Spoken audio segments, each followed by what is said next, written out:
Welcome to Penny Bradley, Nacht Waffen Pilot Presents. This is my friend, Matt Tracey, who is also a navigator in Nacht Waffen, and he's here to talk about his experiences in that altar and in the other altars he's gotten memory from.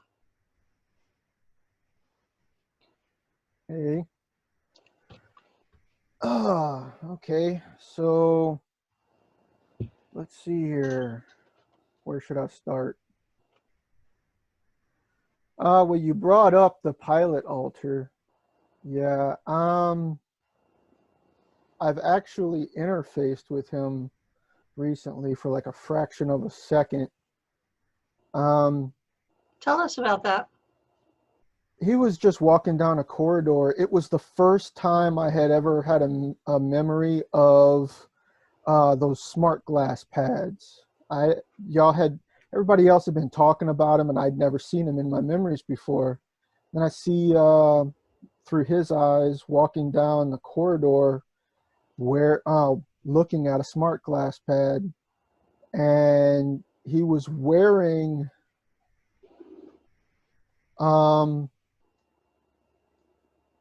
it was like a grayish camo suit. It was much more comfortable than the bridge uniform that I remember. The bridge uniform's all black and a little stiff. The shipboard combat uniform for, fending off boarding parties and whatnot, is like a gray camo. It's designed to blend into the corridors of the ship and stuff. He was wearing that. I couldn't see him because I was seeing through his eyes, but I could definitely tell he was older than the other memories I had. I definitely got a command role sense from him. I really don't know.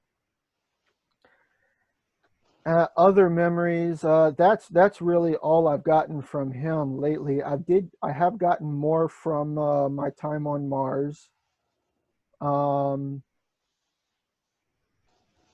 It was a weird experience because I've always heard stories about how the Germans on Mars are at war with the Mantids on Mars, and this experience was interesting because I was crashing. There was like a dust storm or something, and I was flying in it, and I crashed, lost control, and there's this mantid comes right up onto the outside of the cockpit and reaches in through part of the cockpit that has broken open. And he's pulling me out. And I see myself, it's like I have one arm, around his neck and stuff, and he's kind of dragging me away. And he drugged me to this cave, and we waited out the storm together. And I was so confused when I started remembering that. Aren't the Germans, my thoughts were, aren't the Germans and Mantids at war?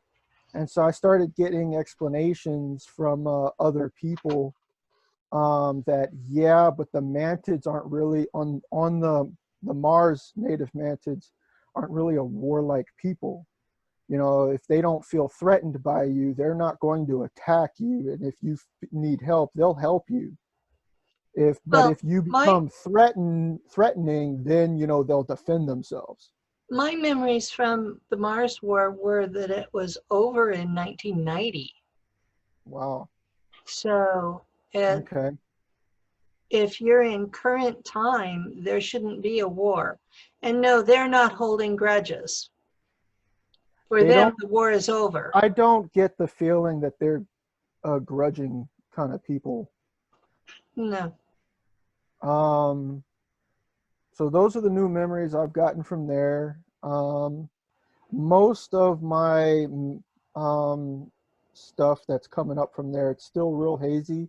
I can't quite make heads or tails of it. Not really much details there, so I'm still working on that. I'm getting the strong sense that these memories that I'm having of being on Mars, the memories I'm having of working in Nacht Waffen on that teardrop-shaped ship as a pilot, even my memories of that one that I refer to as Spartan, which is the what I've always Well, called the my soldier. my folks don't know who Spartan is, so you're gonna Uh, have to explain all the I'll background. explain about him. Anyway, those memories from those characters in my memory, I'm beginning to get the sense that they're not alters and they're not in clone bodies. That's actual me out there, living out multiple service times. So I'm starting to put Most of the mine were pieces together. this body too. Right. Um, with the one I call Spartan, it's me, but I still call him Spartan because I don't know what name I'm using out there. So, and it's still he's still kind of distant. So I just refer to him as Spartan. Anyway, um, if you've ever looked me up, anybody watching this and have read my blog on Facebook, which I haven't touched in almost a year and a half. Sorry about that. I have a lot to update on, and I'm just being lazy about it. Well, if you give me the links, I'll put them all in the description when we upload this. Yeah, that's cool. I can do that. In there, I describe, one of my earliest childhood memories is of being in this dark room that I call the waiting room, and with other kids, and we're terrified shitless, clinging to the walls, each huddling up in piles. And one of the kids I'm huddling up with, we're basically latching onto each other up against the wall, just trying to comfort each other. Was this blonde girl, and I've been trying to find her for years. She found me just a few weeks ago. Awesome. I'm not gonna give out her name. I don't know if she wants to be known or not, so I'm not even gonna go there. But I'll call her what I call her out there, and her name is Kathy out there. I just call her Kat. So that's what I'll refer to her as, Kat. But That we were works. clinging to each other right there and then, at the beginning when we were first taken. Now today, How old were you when you were first taken? younger than I initially thought. When I started remembering, I thought I was first taken around 8, 9 years old, because that's when I have blackouts, whole day blackouts. But I'm beginning to realize that those blackouts were alters taking over and living that day in my body. And then, I took over the next day. I'm beginning to realize that given the way the other kids looked, and we all looked the same, had to have been like pre-K age, preschool age, and like not even kindergarten age. And so did Kat. But in the here and now, Kat's 15 years older than me. With time travel, that is What kind we of figured irrelevant.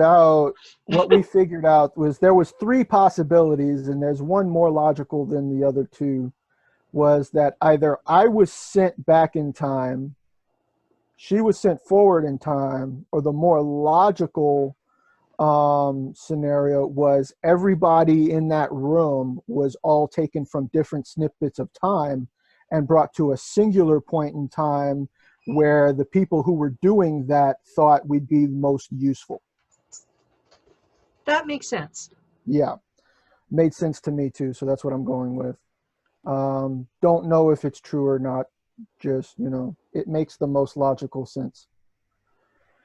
I remember being this woman walking in, and suddenly Kat was standing right next to her. The woman was holding her by the shoulders, and I was being drug away by somebody. It was either a mantid hand or a reptilian hand that was grabbed me by the arm and was dragging me away. I was reaching out for Kat, you know, just trying, because I was scared about everything, you know, what the hell was going on. I wanted to hold on to what was, you know, comforting and the most human in the situation. And so I didn't want to go with this person. I don't know who that was or what their reasoning was, but that was a reoccurring dream in my childhood. It was like a nightmare for me growing up my whole life, along with several others. Another was, we were a little older. We were in this giant black walled room that was darkly lit. It was always darkly lit in the Empire. Like in the ships, the lighting was lower than what humans The do. Empire, which Empire? Draco Empire. Okay, there's several out there is why I'm asking. Sorry. The Draconian Empire is who took me, or I guess you should say the CIA initially took me, and what sold me off or whatever. From, you know, what I'm understanding. Anyway, their ships are always darkly lit. Um, some more so than others, but lower lighting than human norm. Their eyes are more sensitive than ours. Right. So in this training room, you know, we're getting used to the lighting. You know, we're just used to it by now. It's me and Kat. We're each in these one-piece combat uniform things with, it's got weird sensor like objects all throughout the suit. How And old are you at this point? huh How old are you at this point? I don't know, maybe teenage years, Okay. maybe a little younger, I'm not sure. I remember the goal, it was like a review, you know. There was this room that was it was like above us in the wall. It was glassed off, and there were humans in there watching, and there were what seemed like some reptilians, but I just couldn't quite tell. um but in front of us was a full-on warrior uh reptilian, not a draconian. These were the 12-foot tall guys with the extremely wide, stocky shoulders, and they have longer tails than the draconians and no wings. Yeah. Um, If I remember them correctly, they're a turtle variety. yeah, that's it exactly. But they don't have shells. It's like an alien evolved turtle, you know, not Earth native. Anyway, they have bony extensions throughout their body, but um, and on their faces, but no shells. Well, I thought of them more like the sea turtles that have the leather over the outside. That can be, yeah, I could kind of see that. Um, they do have kind of like the bony extrusions that you'd see, like, you know, in fabled dragons and stuff. Mm. Especially along the back. Um, Anyway, the goal was to survive. Basically, they wanted to see how a human could survive against a reptilian warrior, a Draco Empire warrior, because that race, um, they're the highest echelon in the warrior caste of the empire. Mhm. Um, Yeah, the Empire is very proud of them. oh yeah, it was millions of years ago that the Draconians came to their people and wanted them to join the empire. They refused, and just like the Draco, they're warlike people. You know, they're very their honor system is very similar, and Mhm. it's very akin to the Klingons of Star Trek. Oh yeah, Uh, so they're like, no, Rod we're not just going to bow Roddenberry down to you. Roddenberry nailed the Draco Empire. You know, knowing now how much I remember, he was in the know. He was Yeah, he definitely in had the to have known. know. And so they lost that battle, and as an honor in their honor system, they joined the empire in defeat Yeah, and became basically the second strongest warriors in the entire empire. First being the Draco third, themselves. third, Who's the who's the the second? the Guardians. I'm not aware of them. They are the military police of the Galactic Authority, and they are made up of the best of all of the member worlds. I'm And they're, referring to just the Draco Empire. oh, okay. Yeah, I was referring to the just the Milky Draco Way. Empire. They're second strongest under the Draco themselves. Yeah, and the Draco themselves won because their females have a venom, and the females led the army. And Speaking of their females, they are a patriarchal society. There is a queen, which I heard stories about, but of course, never seen her. But her royal guard are all females, and that's where we get the stories of the Amazons from. well, my understanding is that the Alpha Dracs are actually a matriarchy, that the women run the show. And the, That's what I meant to say. okay, It's a queen system. I got it mixed up. I'm it's a dyslexic. queen system. It's a And queen system, and the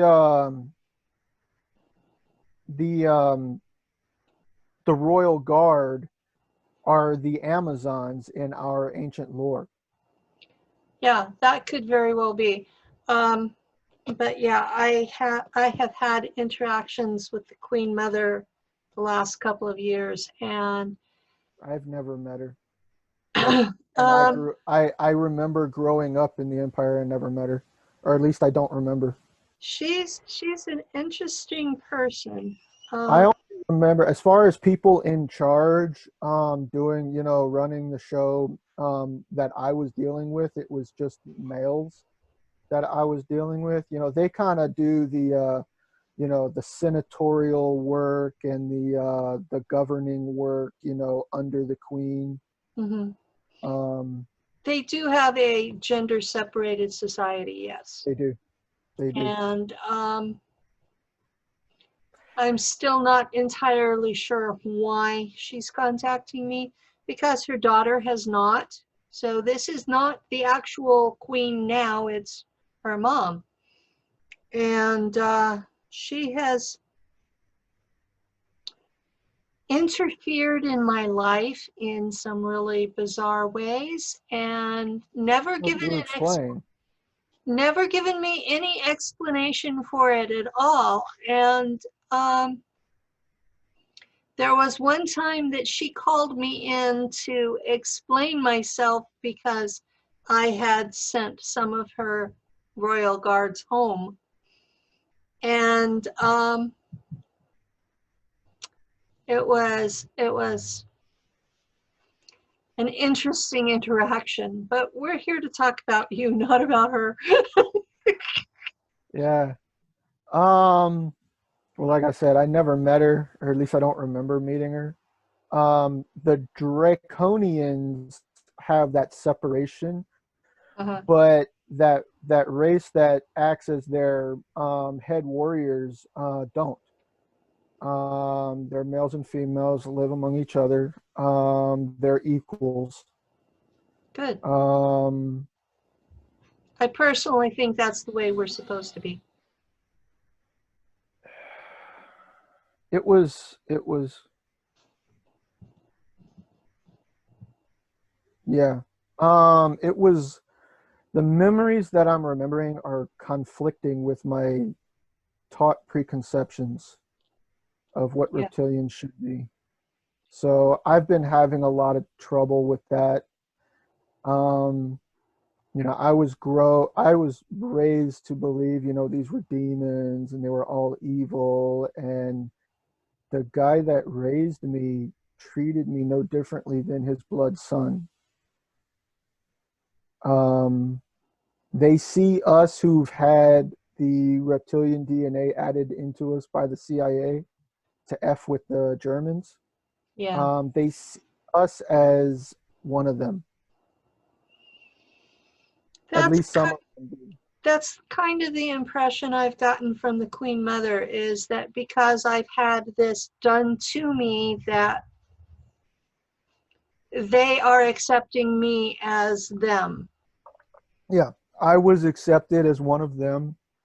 Um, there's a whole circumstance as to why he took me in, and it had to do with an honor code. He owed someone a life debt that's in my life, and I'm not going to say who that was because I don't have that person that wants to remain Mhm. Yeah, silent. I don't we have have to permission, so honor. I'm not adding that into my story. Um, just know there is a reason why, and I know what that reason is now. Why he took me in. He still visits me to this day in astral form, checks up Oh, on me. Yeah. cool. He's teaching me a few things. Um, what I found interesting is that I was trying to understand what he was teaching me and suddenly found stuff on YouTube. That video I sent you, Yeah. yeah, I thought that was interestingly lining up. The guy is using different words and stuff, but it's basically the same, a very similar teaching. Anyway, moving on. Um, I remember him being very kind and affectionate to his children, to me. But when it came to other people, people outside of his house, that's when the walls come up. That's when, you got to earn my respect. But when among members of the same house, it was like, you're my blood, you already have it. um, Yeah. because the way their honor system works is, um, honor to the house is life. It's very Japanese samurai like. Um, you honor your house with all that you do. Um, Gee, my father had that idea and we were on Earth.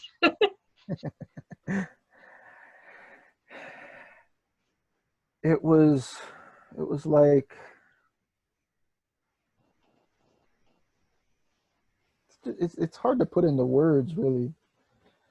Um, Especially when you didn't learn it in English. right. Most of it was telepathic, visual, emotional, transfer. Um,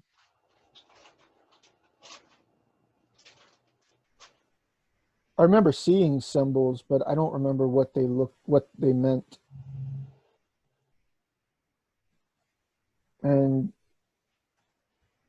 it's like I know there's symbols supposed to be there in my mind, when I'm looking at these memories, but they're blacked out, just like faces are. So I don't know. Yeah, I have that problem too, that faces are Like when I have blacked out. memories of looking at glass pads, what's on there is fuzzed out or blacked out, and I just can't make out what's on there. It's with screens on the bridge, when I'm reading something. Now, in my time in the Empire, the way their education system works, and I don't know if that's with every race in the Empire. I just know this one race Okay. that I was raised with, and his name is Jur of the House of Akan, and I know I've come up online in the secret group, and pointed out mistakenly that their race was called Jurakan. Yeah, I you've given me a real hard time about that more than once. I know, and I'm so sorry, and I need to correct myself here and now, in public. As my memories I get more memories, I'm realizing that's not what he was telling me. His name was Jur, Jur Akan, Jur of the House of Akan. I actually have a memory of just before leaving home, before going to serve under. There was this one Jurakan I was serving under, but I can't remember much of what I did. Anyway, just before leaving home, I made the choice to become a full-fledged member of his house and a full-fledged son. And the ceremony, I remember a stone table, I remember a bowl, and I remember a knife. And I was like, this is right out of Star Trek. Like, what the hell? When I was remembering that, I'm like, anyway. Like I said So, before, Gene and Roddenberry had Kat went through it inside too. information. Kat went through the ceremony too. We're both full-fledged members, full-fledged children of Jur, full-fledged members of the House of Akan. I don't know the status of the Akan house. I remember Kat looked up Akan here, and it's actually a derivative of the name of an Egyptian god that has links to reptilians. And it's also the name of an African religion that was founded by Joseph's son. It's a monotheistic religion founded by Joseph's son after Joseph's son became king after Joseph. He started changing up all things and making their system monotheistic in nature, and enough of the people didn't like it. They drove him and his followers out, and him and his followers decided to go to the origin place where they believe the Egyptian people came from. And where that place is in Africa today, the religion of Akan that he founded thrives even to this day. Wow. So, and I've in the Egyptian cultures and in that African culture, Akan translates to prophecy, I think. Something like that. So just some research I've been doing, connections. Anyway, moving on. I do remember when I was younger a lesson Now their school system, you're taught by your house. There is no public school system. It's seen as the prestige of the house to have to teach your kids yourself. And when I say house, I mean the community of the family, not, you know, single building type house. Anyway, the clan.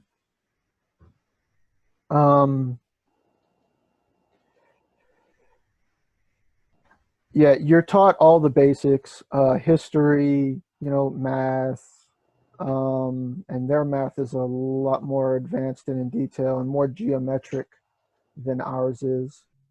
Um, that much of it I can remember. Um, Yeah, it was on Shula on Mars too. I don't know. They went more of a geometric route than an algebraic route. Um, and it's like their math is much more visual, three-dimensional, or more, you know, higher dimensional. Anyway, um, You have a beautiful critter behind you. What's his or her name? this is Princess Leia, and her black brother is somewhere over there, Han Solo, and Obi-Wan Kenobi standing on the table right there next to me. Yeah. And Kazoo is on Lou's lap. He joined us along the way. Ronan's sleeping on the bed right now. And Artemis got pissy, so she's outside. She's pregnant, started randomly attacking all the other cats and pooing all over the house instead of in the very clean litter box. And so she went outside. Anyway, what was I talking about? Oh yeah, their school system, their education. I remember, you know, your house has certain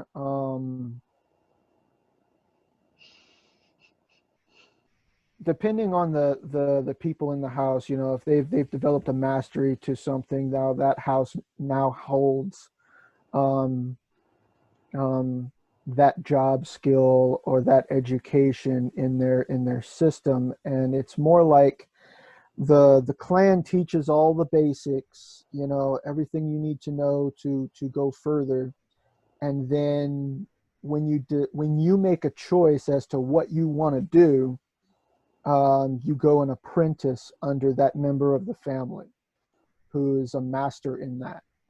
If your house doesn't have that skill that you want to learn within its member system, then agreements need to be negotiated between heads of two houses.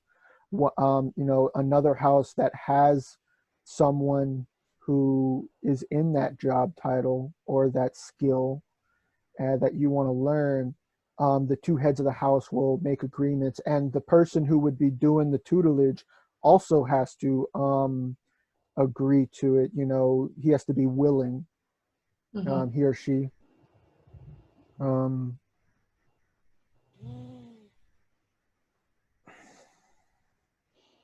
But I remember I decided to take on Jur's profession, and that was combat. And so I remember learning the combat system. I don't remember much about it. I remember I'm still building memories. I'm still regaining memories.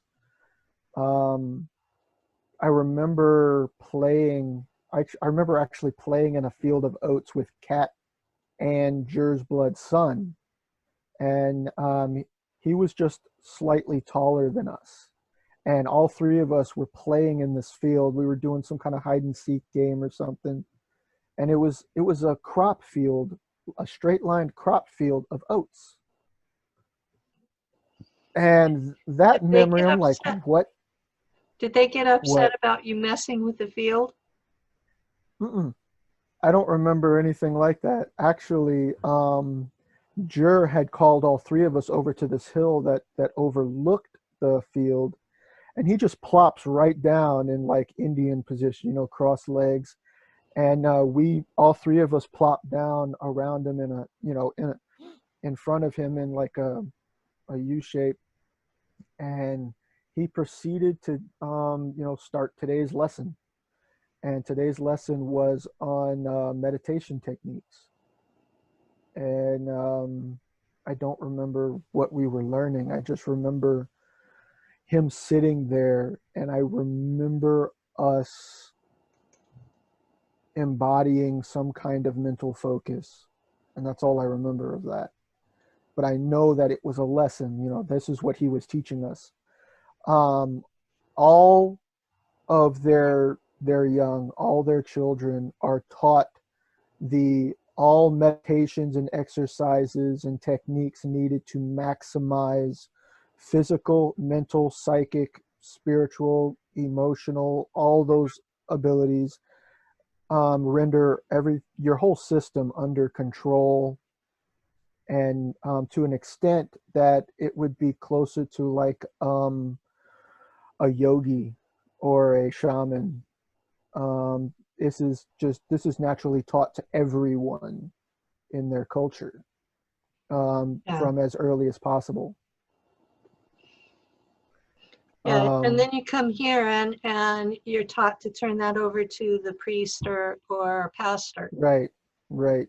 You're taught to control your own mind, your own subconscious, your own DNA. You're taught to be able to turn on and off DNA just by focusing, and by turning on certain pathways, um, just by visualizing what you want. Um, the warrior's path has more um, mental focus for curing illness than others. Some cultures with it's just as diverse as it is here. You know, there are houses that focus on technology, and there are houses that focus on you, as the technology. Um, in that system, we were taught to control our territory. And when I say territory, I mean the space within our energy field. All of that is rendered under our control, and we're taught how to do that. Um, the first lesson, actual combative lesson, I remember standing, remember Jur walking me over to this wall, and there were parts of the wall that were very worn down, run down, dented, crumbling, and then there were parts of the wall that were brand spanking new. It was a rather thick wall, a few feet thick, maybe 3 feet thick, somewhere in that range. Um, 2 or 3 feet. And I remember him putting his hand on the wall, and I remember first he explained to me in words, and then showed me through his memories what he was referring to. I remember him explaining that the subconscious mind is master over the belief, and the conscious mind is master over the intent. And if the intent and belief are not in sync with each other, if they're not one, you will lose every battle. But if they are in sync, if they are in perfect harmony, you will win every battle. Um, Trying to recall more of that. I remember bringing that up with you a while back, but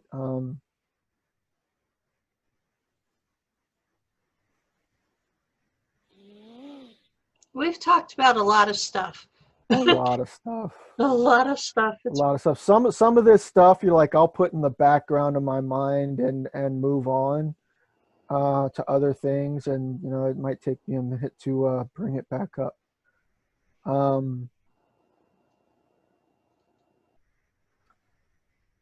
He said, if there's even the smallest mustard seed, he actually used the word mustard seed, or at least I That's how think he it did. registered in your brain. That's how it registered in my brain. The smallest mustard seed worth of doubt, disbelief, sorrow, regret, and there were a few others that he said. He said, these energies will cause your intent and belief to misalign, come out of alignment. He said the only way, but he said when the belief is pure,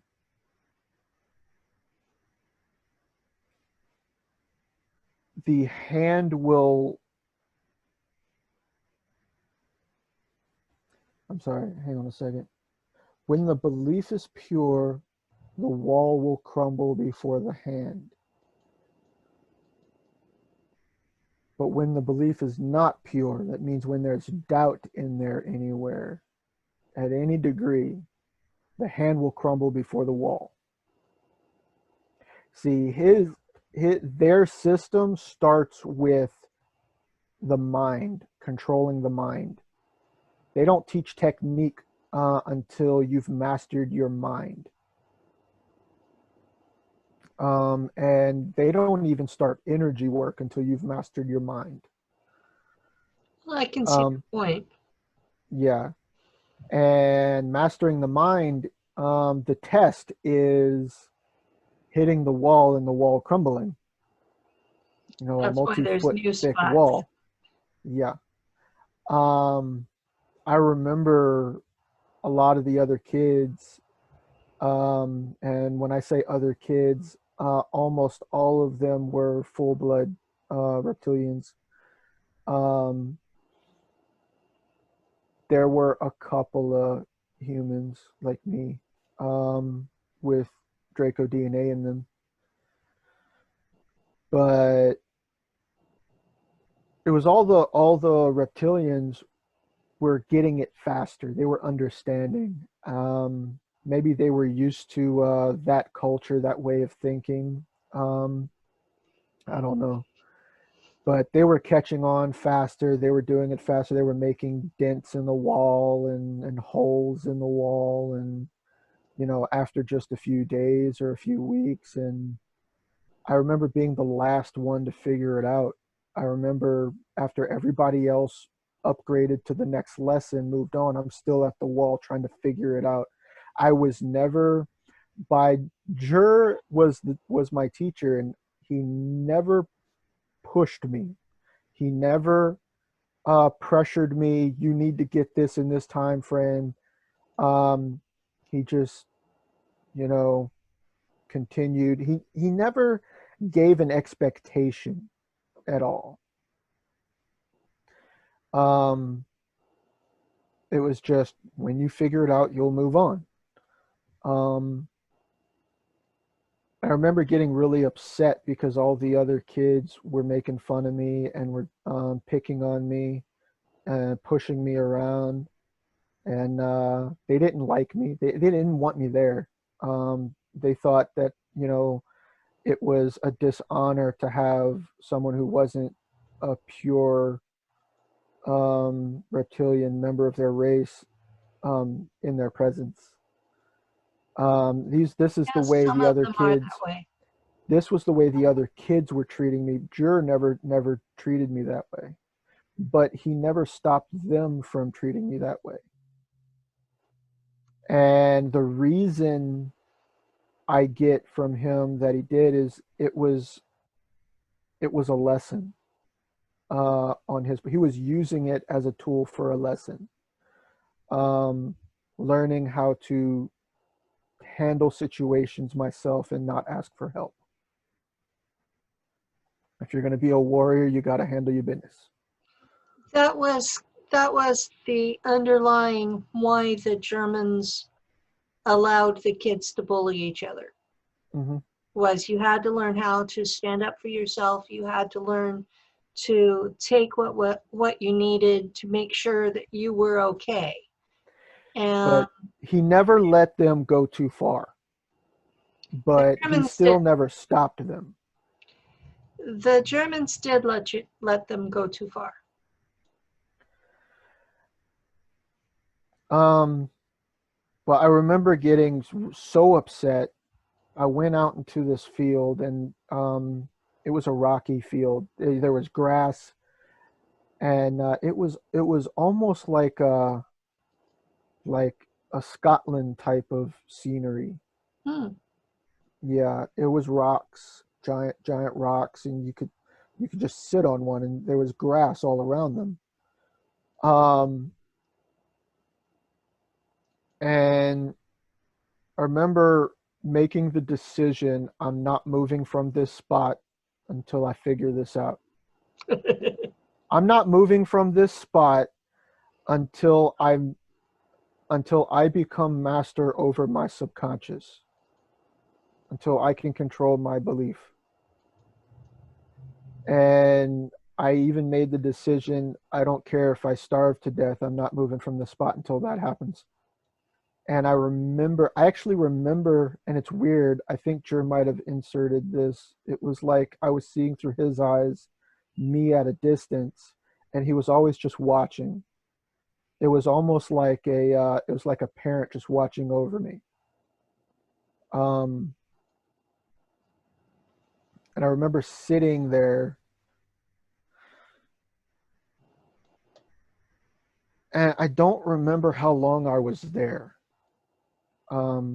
It was some time. I don't remember how long, but I remember walking back into that training yard and walking up to the wall, and everybody shut up. All the kids that were bullying me, they just shut up. They knew something was different. Everybody's psychic in this culture. They could tell. It was like there was nothing there. There was no more frontal mind getting in the way. I just walked over to the wall. I put my right hand on the wall, and I don't know why I did this, but it was like I could feel the wall. Not the physical texture of the wall, but it was like the energy of the atoms. It's like suddenly I could feel through the wall, and with my left hand I made a fist, and I didn't put any effort into it.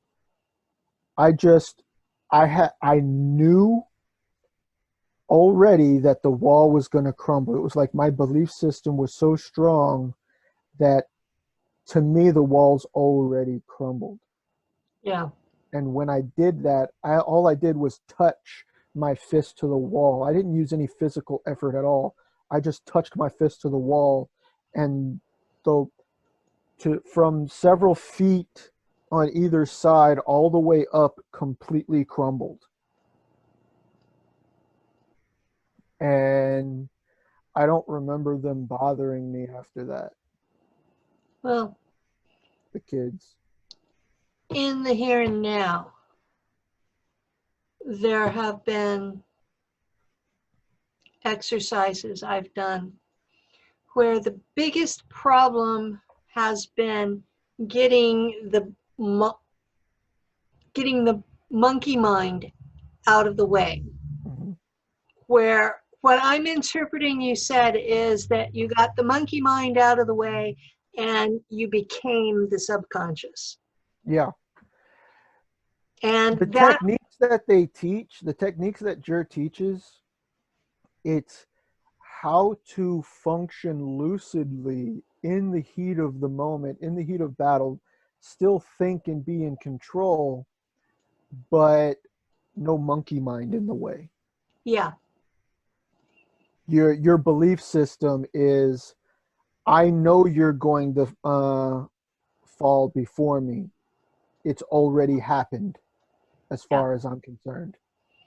Yeah. And I've it's already not seen it. I something you're know. just saying. It's not something your conscious mind saying.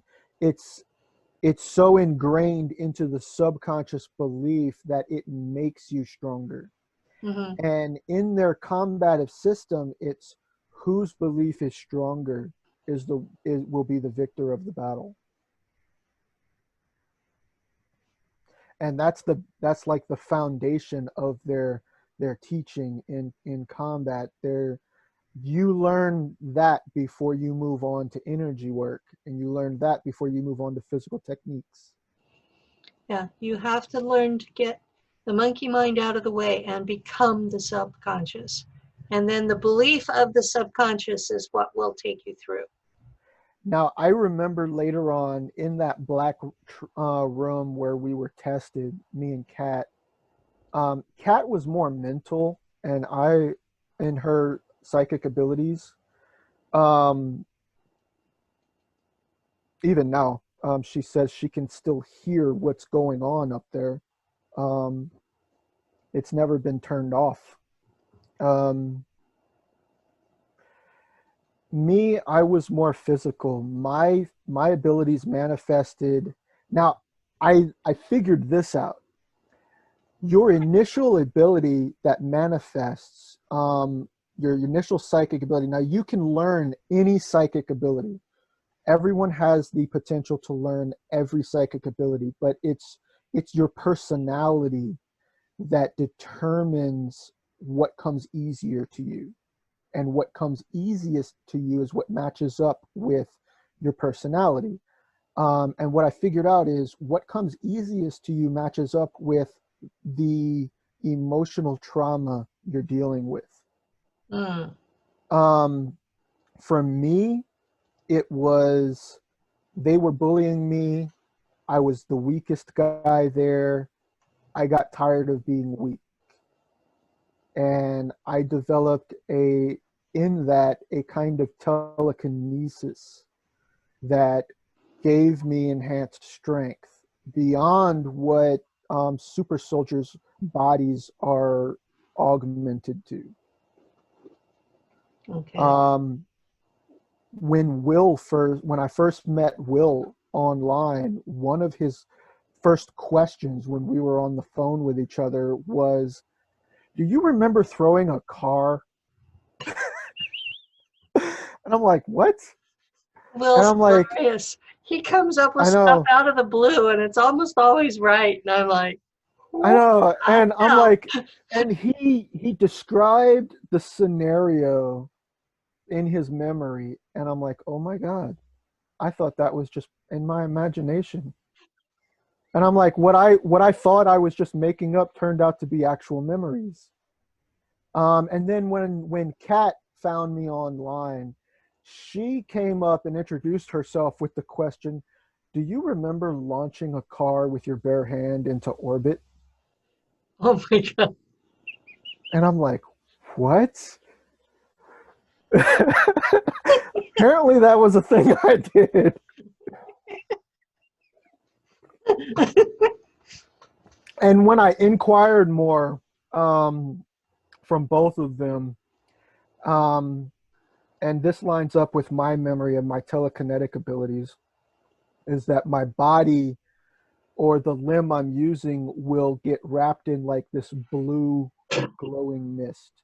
Mm. When my whole body's encompassed in this blue glowing mist, it's like I'm holding it close to my body. And people have told me they remember this blue glowing mist, and then suddenly bullets could not touch me. Wow. Um, they remember like my left arm would get all blue glowy, and I would grab things and launch them that super soldiers with augmented bodies couldn't do. Do you have any of those abilities in the here and now? Mm, there was this one time where I was practicing with a family member. We were trying to read each other's minds, and I was focusing a little too hard on projecting my thoughts. And I made one of her the exact point that I was looking at her eye. She reaches over, clenches, and starts screaming. And I'm like, what the hell? And we look, and the blood vessel right there that I was aiming right at blew up. Okay. It bursted open. I'm like, oh shit. So I've never tried doing stuff like that again. Okay. Um, I have some of my abilities from space. Others are behind a firewall where I have to believe that I'm going to die.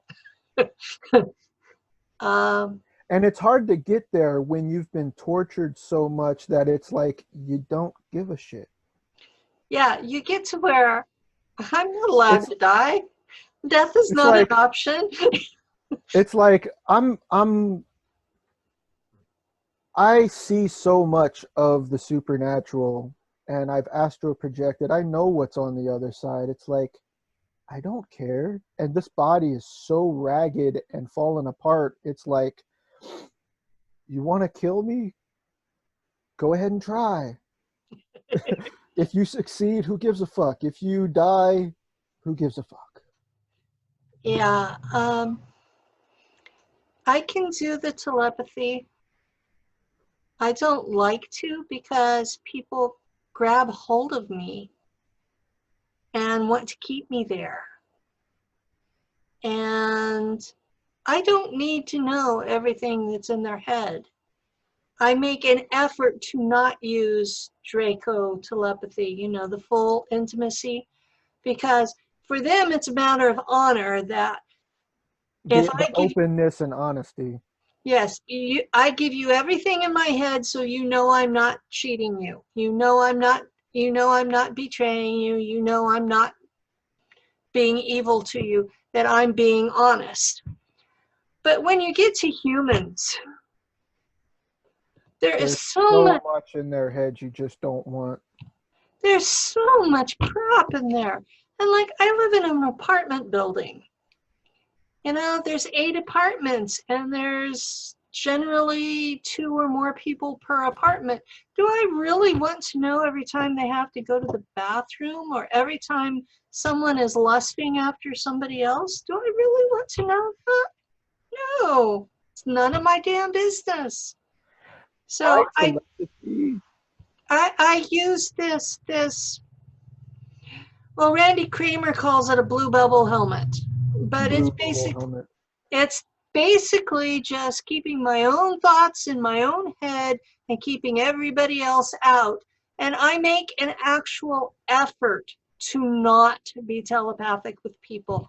So if I'm talking to you telepathically, I have gone to the trouble of contacting you. And most people never feel when I'm in or when I come out, they just hear me because I'm just talking. I'm not scanning their whole head. And then I will get this, can you read me? No, I don't want to. Well, can you? Yes, I can. I don't want to.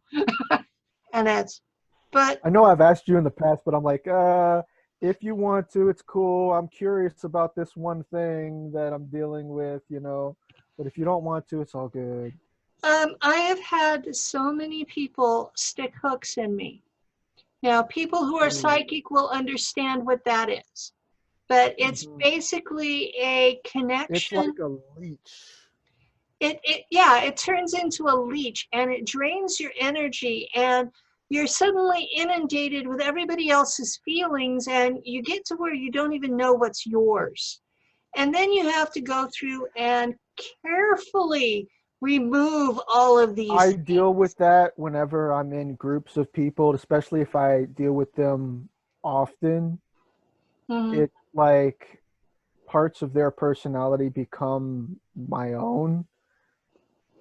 and I don't even notice when it's happening. I'm not very well trained.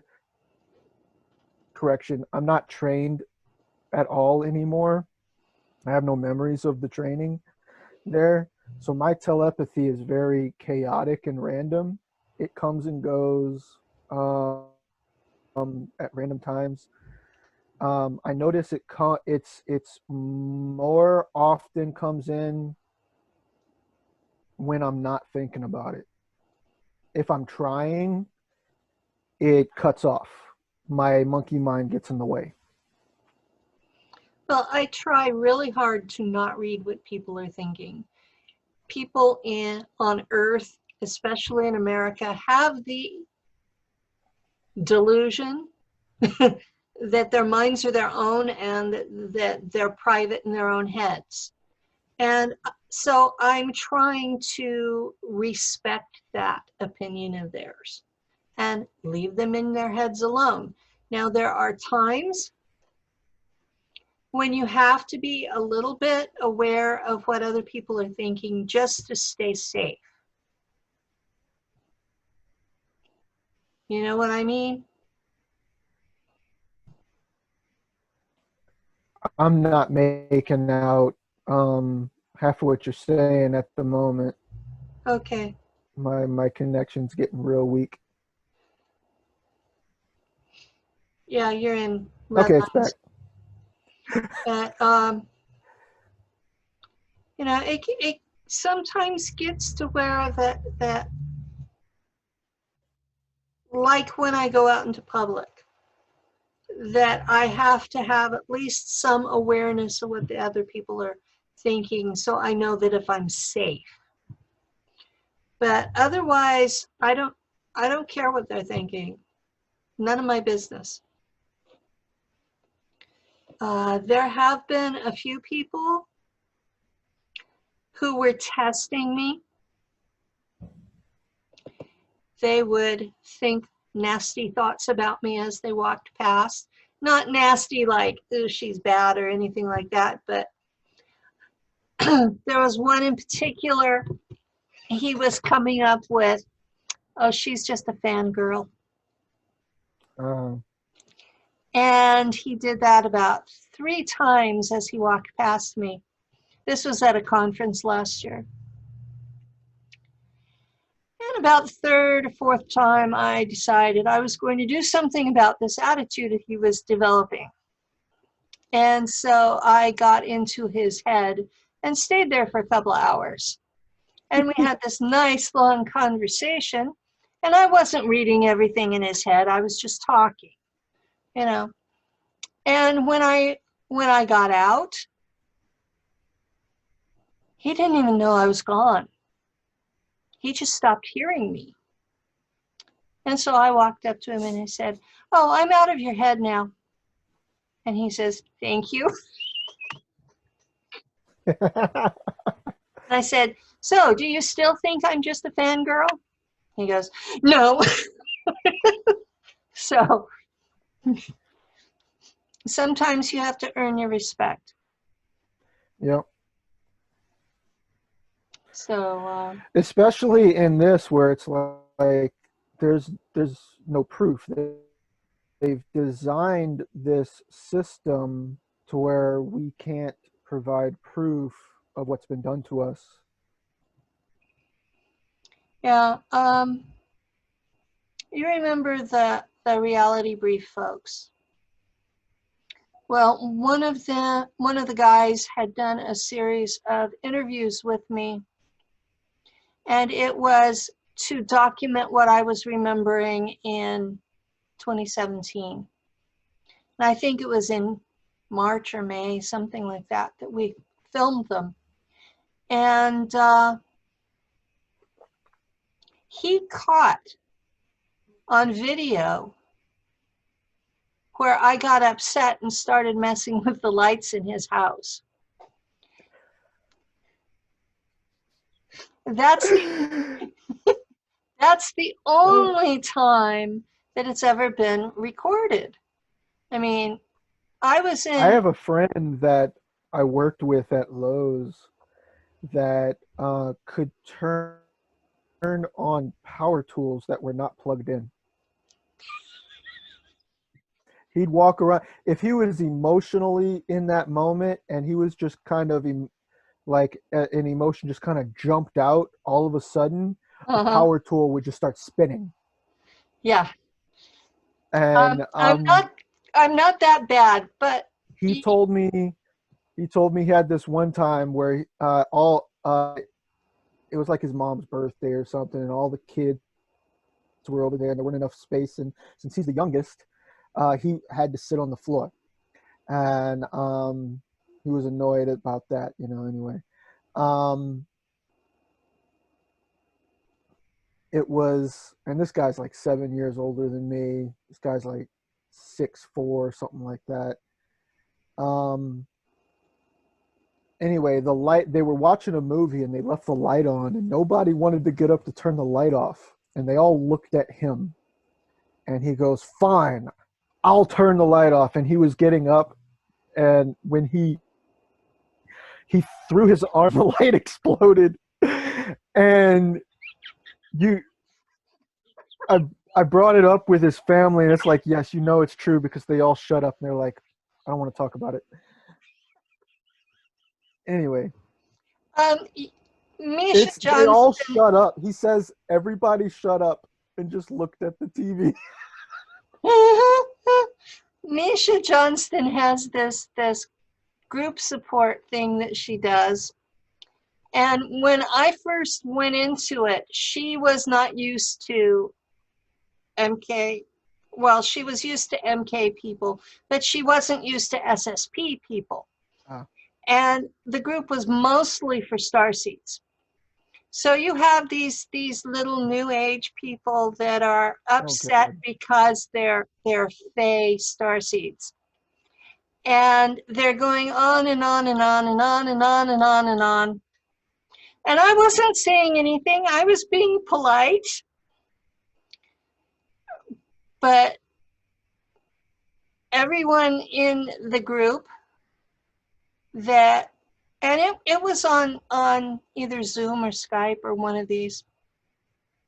Everyone in the group, every circuit in their house blew except the one for the computer they were talking to me on. That's funny. Every single one of them. That's what happens when you bottle it in. It doesn't bottle in. Exactly. It doesn't bottle in. It just sits there and goes. Yep. And I ended up leaving her group because I did that, I think three separate sessions. My friend that I was talking about, he can't have just any kind of phone on him. He has to have a phone that is EMP protected. Otherwise, it will fry on the first day. I can't wear a watch very long because the battery will go dead really fast. But once I've worn it, where more than a month, nobody else can wear it because it won't run. When I was working at Lowe's in flooring at the time, I remember my manager had a radio and he was listening to the Saints game. And I suddenly figured out at that moment that the closer I get to the radio, the more fuzzy the signal gets. Unless I'm physically touching the antenna, all of a sudden it becomes crystal clear. So I start doing this to the antenna, and I'm having a blast. I'm like, this is so cool. It's like I'm just going in and out, in and out, in and out, and his signal's coming in and out, in and out, in and out. And then he's like, "Would you stop doing that?" and so I looked at him, I touched the antenna, and the signal's clearer than when I'm not even there. I'm like, he's like, "Don't move." You remember the old cathode ray tube monitors? Yeah. The big ones? Back in the day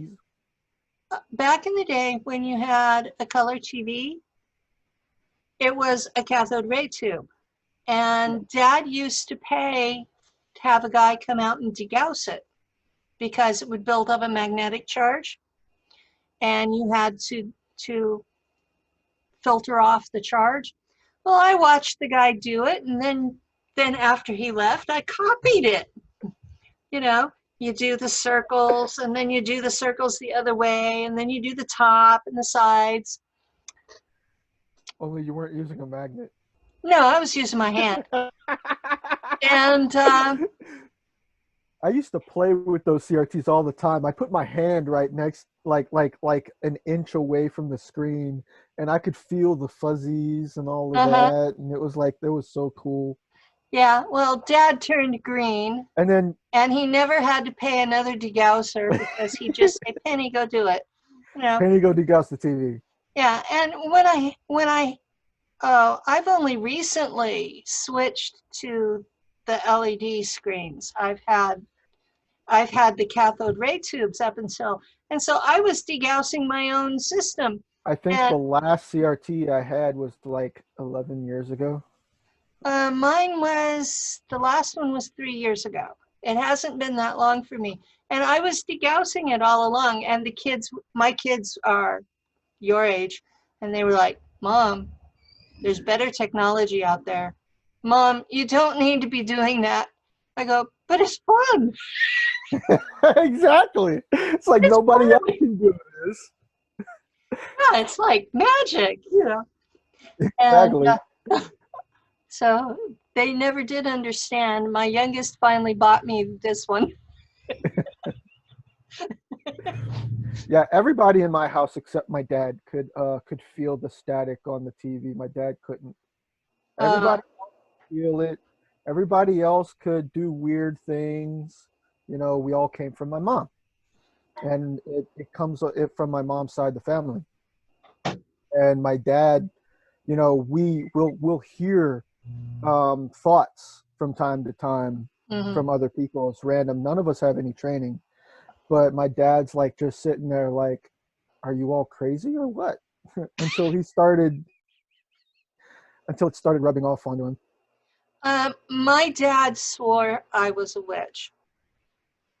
So he tried to beat it out of me, and failed. Oh, my older sister really was. She used to do seances in my bedroom, like the conjuring up all kinds of people. And she did it at a cousin's house one time, and somebody showed up in the mirror, and then the mirror exploded. And yeah. Wow. And my parents were always, you know, blessing the house, praying over it, fighting with her. And she used to conjure people up. And then one night we noticed somebody she conjured up wasn't human. It was a little gray. And she goes, "These are my friends."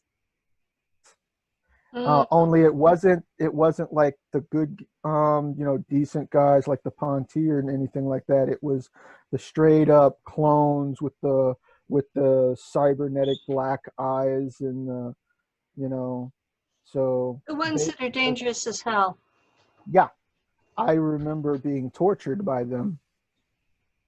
I actually have a clear memory of watching TV on the floor one night. I was real little. I don't remember how old I was, but it was in the house behind the mall. So I could not have been younger than 5 because it was like 3 months before my 5th birthday is when we moved into that house. And the way we had the TV set up, it had to have been between that time and about 7 to 8 years old, because it was after that we changed the layout of the living room around. So it had to have been inside that window that this occurred. I was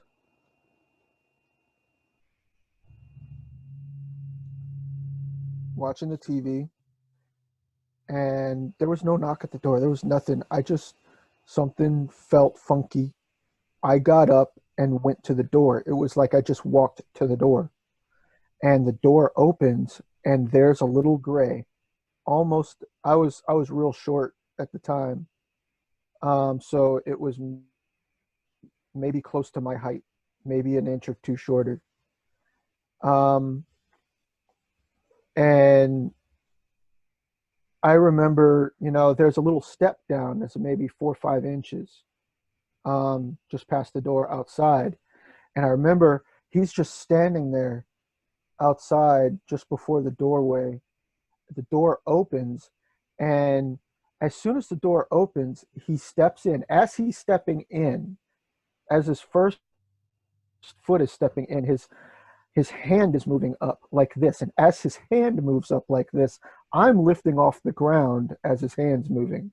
And I'm Oh, gee. freaking the hell out. And he steps fully in, and then I black out. I don't remember anything after that other than waking up in my bed in the same clothes I was wearing while in the living room. I freaked out, ran back into the living room, and the same program I was watching was still on. Wow. Yeah.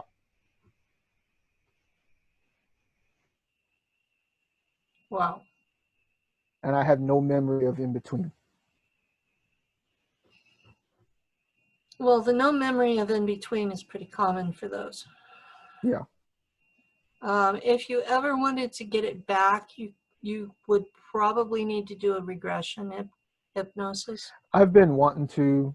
I just don't have the time or the money at the moment. I've had 3 done. None of them were the traditional, they put you under and you go back to a memory.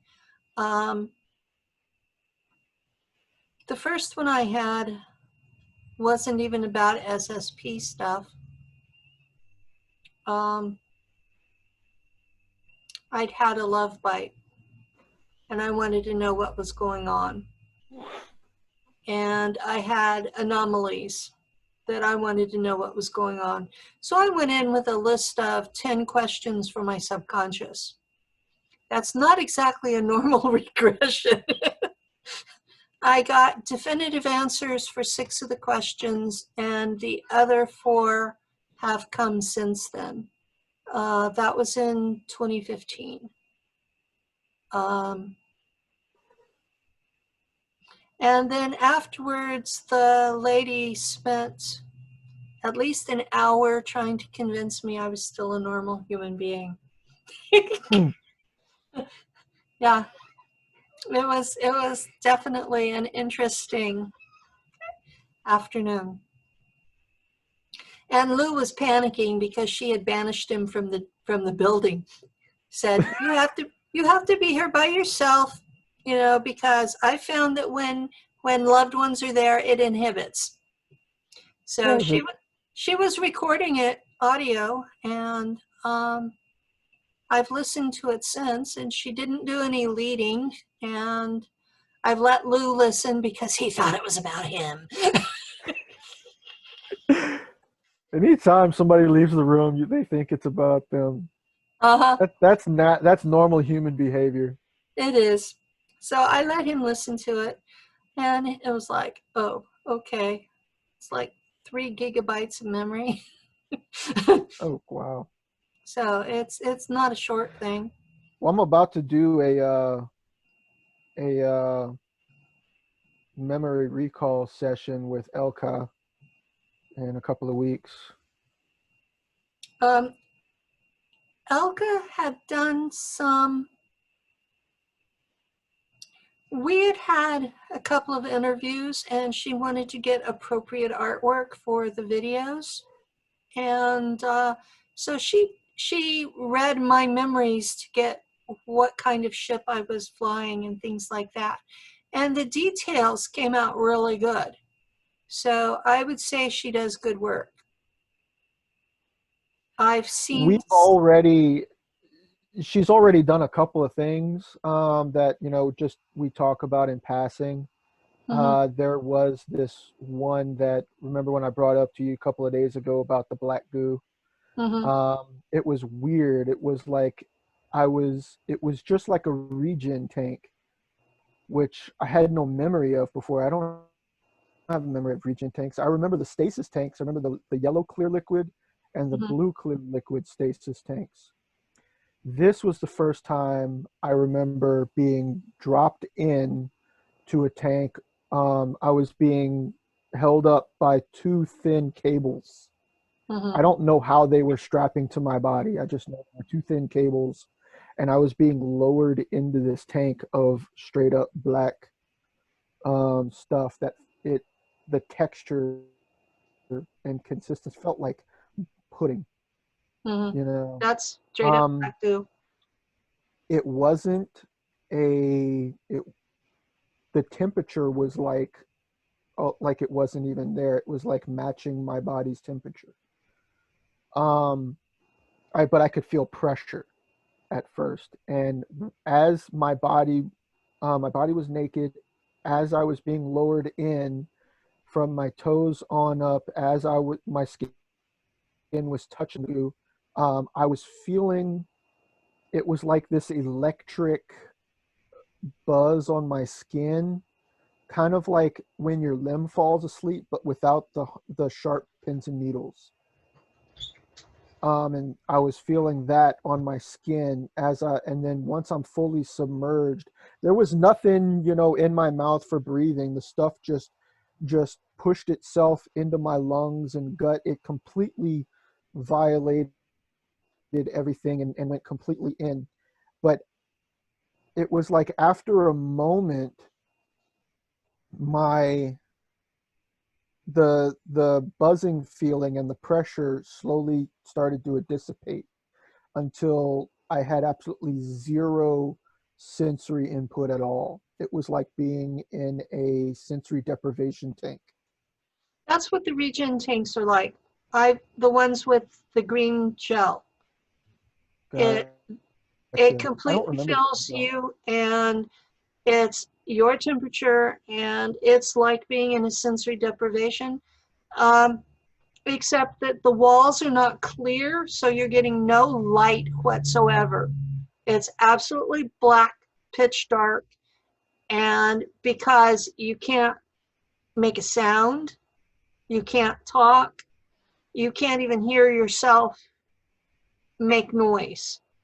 And it's completely sensory deprivation. And I have woke up in them so many times, and the first thought through my head would be, well, did they let me die this time? Did they let me stay dead this time? what what I remember is after a while, suddenly the buzzing sensation on my skin and the pressure started to come back, and I kind of get the sense that what that pressure dissipating and coming back is it dissipating is it equalizing with my body equalizing with it as it enters my body. The pressure equalizes inside and out, and then as it leaves my body through my skin, as the nanites exit my body, the pressure increases on the outside. The equalization is no longer there, and once that pressure and that buzzing sensation fully came back, I started to get raised back up out of it, and when I was put on the ground, I fell to my knees and threw up some of the black goo. Well, And that buzz that you talked about, I remember when I was in Nacht Waffen and they passed the cauldron, that when you drink it, you get that buzz as it goes in. this was a complete body saturation. Mhm. And when I told the story to Elka, she read it, read my memories of it, and said this was a subgroup of Nacht Waffen. she said the English translation is like air raiders of the night. Mm. Something like that, or air raiders. Anyway, she said that they weren't, this was some kind of technique to enhance my muscles and whatnot. This wasn't a technique to infect my body with it. They were using it to enhance me. Okay. And then when the job was done, you know, the nanites stayed in the tank. Now, because in mine, the nanites stayed in me rather than. Yeah, that's, you see, I didn't think at first, because when I was bringing this up with some other people, they were like, oh, you were infected with the black goo. I'm like, well, maybe I was or maybe I wasn't. But in my understanding is to infect all is, it's a ceremony, and if there's a bowl Mhm. involved, and that's all that's needed. You don't need to go through this whole going Yeah. naked one, do the whole Regen type process. There's no need for that if the purpose is just to infect you. They were there was another purpose involved. Well, the Germans get your consent before they do that. Monarch doesn't, by the way. The Monarch group, the mercenary group out there, they shoot up all their people with it, and they don't give you a choice. They just inject you with it. But when I was sent back to Earth, all of that was removed from me. So the me that's here now does not have them. Right. I don't know if I do or I, not. I I need to make honestly that don't. clear because there are already people commenting on my videos that I'm possessed. I'm pretty sure I don't have it in me because my body's falling apart and my brain doesn't work right. You know, it's like if I had that, you know, wouldn't it be doing something to negate that destruction? Exactly. You know, I would be in a lot better shape if I did have it. right? Um, but yeah, I've been having a lot of new memories, and the past year I haven't been trying. I haven't been meditating on recalling. It just comes now. I when I have time, I do want to get back into more recalling more. Um, but lately I just haven't had the time, and you know, this new job taking up all my time, and what time I have off, I just want to rest. I just have no energy. Um,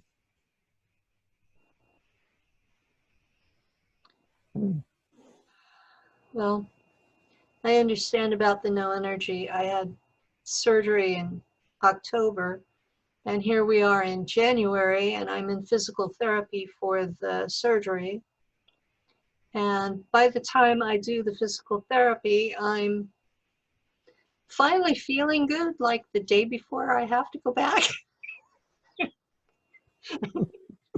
Finally, and then you have to go back, and they're gonna torture you again. Actually, he's not torturing me. He's not. I got to give him props.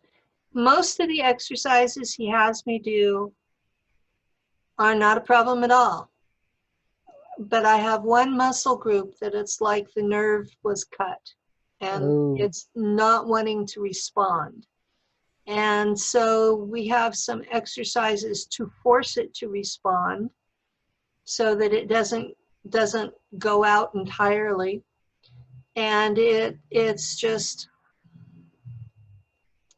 those are what's making me sore. gotcha. So, and I'm not blaming the doctor and I'm not blaming the physical therapist. It's just, No, you blame the guy that did it. uh, the guy that did it The, was the three injury. guys in black I remember fatigue, you telling me. and they showed up and they took me on a mission. And on the way back, they said, oh, by the way, we don't want you to reintegrate any more alters that are navigators. because navigators are very few and far between. They said, do not integrate any more alters that are navigators. And this is so you'll remember. And we know we can't kill you, but we can make you hurt. And so two of them held my body, my trunk still, while the third guy wrenched my arm. And it completely shredded my shoulder joint. It took 4 hours of surgery to put it back together. So, yeah, serious, serious injury. But I can't prove the CIA did it. So, not that it would do me any good if I could. It'd be nice to be able to prove the CIA did any of this to us. Yeah, I'm pretty sure that my records were in the first box of stuff that the CIA deleted. They went through and shredded it all back in the 70s because they didn't want the Church Commission to get them. So they missed 2 boxes of records, and that is all the records we have on MK Ultra. It's not that the other stuff didn't happen too, it's that the records were shredded. The worst of it was shredded. So, and that was in the 1970s. So the stuff that would have started the Second Civil War is what was shredded. the stuff that would have ended the CIA was what was shredded. Well, exactly. Those there would have been an uprising. And that's why we don't have disclosure today, is because they're still ongoing with those same crimes. They're still infesting kids with the DNA from other races. They're still kidnapping children and mind fracturing them and sending them to be used as slave labor by other races in your case, or other factions in space in my case. I only have one memory of other than the reptilians and the Germans, and it's like one memory in Kruger. And most of my memories are in either German or reptilian languages. Most of my memories are either in English or in German. I did not actually work in the Draco faction, but I was a liaison officer between Germans and Draco while I was serving with Germans. And to be honest, the Germans really resented me because I could. I remember the team I was with.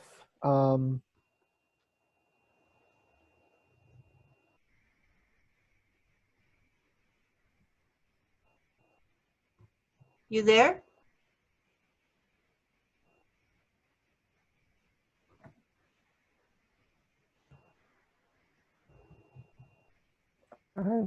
I could barely hear what you've been saying for the past 15, 20 seconds. You went off on mine. Yeah. So. Yeah, we're back now. Okay. Yeah. I'm going to leave the internet connection issues so people know this is what happens when people like us talk to each other. Yeah, all the time. This is the norm. What was I gonna say? I was about to say something. It'll come back to me. Well, I have a question. You have mentioned Spartan in passing. Mm-hmm. Would you like to give us the background of Spartan? That's what I was giving. Spartan is that background with being raised under Akan. That is Spartan. Okay. From that point, after becoming a full-fledged member. I went into service. That's what I was going to talk about. The team I was put together, the team I was put in, Kat was, I was put in the team that Kat was put in because apparently, I don't remember much of this, but Kat remembers this. She remembers me being kind of a loose cannon, and pun intended. But Kat remembers that it was really, she was the only one that could really calm me down, because I was really strong. Because of my psychic abilities, I was freakishly strong. Um, and later on in life, I did learn how to teleport, and I learned how to move really fast. And it's really a mind over matter thing. Um, I call it combat teleportation. You know, in the moment, you know, it's like bouncing. It's like I have memories that I can't quite keep up with because this brain is slower than that brain. Um, and it's like bouncing back and forth, keeping enemy off balance. Um, I remember being so enraged one time, I screamed at an enemy. I yelled at him, and fire came out of my mouth.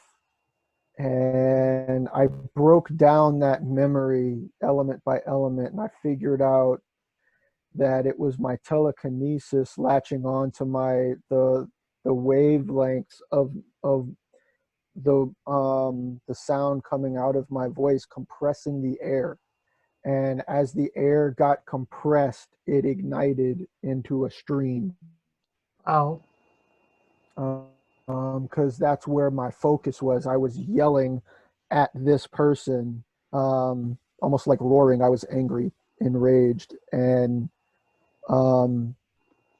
where your focus goes, there goes your ability follows your focus. Mm-hmm. And I'm just screaming at this guy. And so the air kind of ignited into a stream right in front of my mouth. And so I thought that was interesting. Fire breathing dragon, huh? Yeah, it's really a. I don't think there's actual fire breathing dragons out there, I don't think but there are either, but there is the a legend.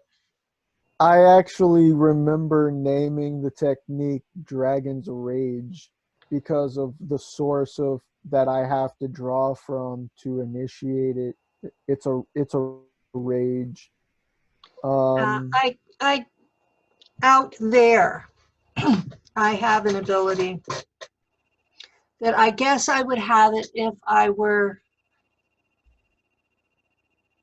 thinking I was going to be killed here, because that seems to be my firewall. But out there, if I'm enraged with someone, I can focus on their third they ventricle. just explode. The third ventricle is in the middle of the brain, and it's full of brain fluid, cerebrospinal fluid. And I focus on it, and it heats up the liquid and spreads through. And if I put enough energy to it, their skull will actually explode. And I have memories of doing this to people that were making my life horrid. And thankfully, I can't do that here. I'm really not a I murderous bitch. I'm remember. really not. Yeah, but everybody has their moment. When you Anyway, have someone the particular officer I remember doing this to, um, he was my commanding officer, and he had gone beyond regulations and had assigned me to sexually service 4 officers who were noted for their cruelty and sadism. And they could not get partners that were willing. And I had been ordered to do this. And the man told me, well, you're a Draco. You don't care who you screw. And I said, excuse me? And he says, well, you're a Draco. You smell like a Draco. You act like a Draco. We're going to treat you like a Draco. And then he called me a Missgeburt, which in German means an abortion that lived. And I blew up his head. And My brother, speaking of the smell, my brother refers to me as skunk ape. yeah, well, It's weird for me though. I don't know what they did to my DNA exactly, where they added Draco DNA, what they did, but I have an intolerance to the heat. You know, I could be in, 68 degrees, 67 degrees outside, and you see steam coming off my arms and my head and, my body. I'm at work in 55 degrees, moving boxes onto the truck before I've even left the terminal. I remember the other day going up to one of my managers and I said, remember me telling you how I overheat real easy? It's 55 degrees outside, okay? I said, remember me telling you how I overheat real easy? I'm in my t-shirt. Everybody else is got full coats, gloves, hat, everything. I'm in my t-shirt. And I put my arm out. I said, what do you see? And he just sees steam coming off my body. And I hadn't even left the terminal yet. So I don't know what it is. Normally it's the other way around with reptilians. yeah, I tend to be really cold until it gets to about 85. But I'm in the West where it's not a humid 85. It's dry. I don't know what I would do if it were humid. It's between 80 and 100% humidity here. Yeah. All the time. Where I live, it's normally 15% humidity unless it's raining. Where I live, most of the time it smells like rotten eggs because it's a swamp. Okay. I live right next to a swamp. I live below I-10, so. Well, I'm perfectly happy in 80 to 95%, 80 to 95 degrees at 15% humidity. I'm perfectly happy there. So I'm being honest about it. I would love that kind of temperatures. Above 95, I start having trouble with overheating. My dad gets upset. I'm walking outside in sandals and a t-shirt in 36 degrees and just, doing my chores and stuff because our campers are almost next to each other, so we see each other regularly. And I'm just doing my chores and my flip-flops and my t-shirt, and it's 36 degrees outside. He says, put a jacket on. He goes, then I'll start sweating, is what I said. I overheat very easily, very quickly. So, yeah. I can usually take that kind of cold at 100% humidity for a few hours longer than everyone else around me. My mom is the same way. She overheats easily. She prefers the cold over the heat. Well, I suspect that my Draco DNA was attached in the area for the adrenal glands, because my adrenal glands failed and my 3 kids all have adrenal issues that were hereditary. So my endocrinologist is figuring out that my issue is in the pituitary gland. And she thinks it might be a mild form of androgen insensitivity given my symptoms. My androgen levels are inside of the normal range, but they fluctuate more than 100 points. Inside of 100-point fluctuation for androgens is normal. Mine fluctuate like almost 140 points day to day,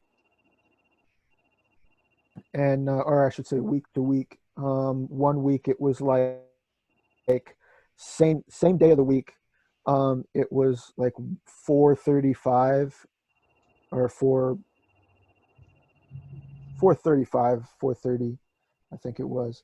And then the same day of the week, 1 week later, it was 300. Well, we're getting close to 2 hours here. So if there's anything you'd like to say closing up, probably be a good idea. Life in the program suck most of the time. Yeah.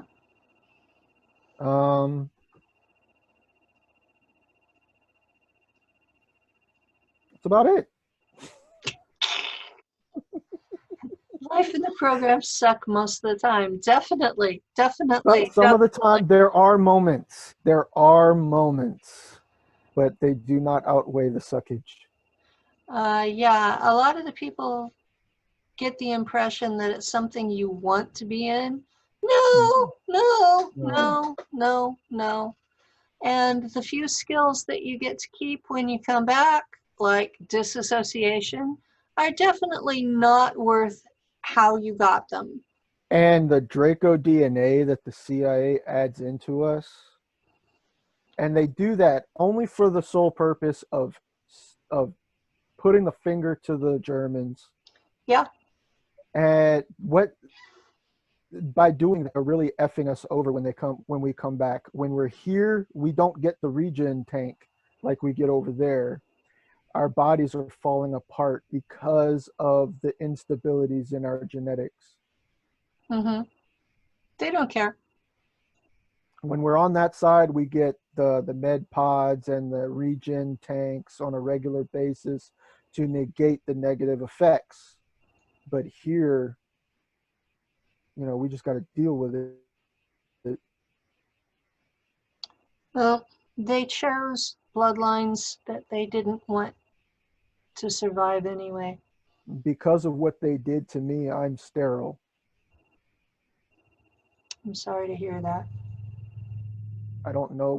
My doctor doesn't know if it's permanent or not, but it is what it is. Well, on that depressing note, I'm going to say thank you all for watching and thank you for coming. And this has been an interesting chat.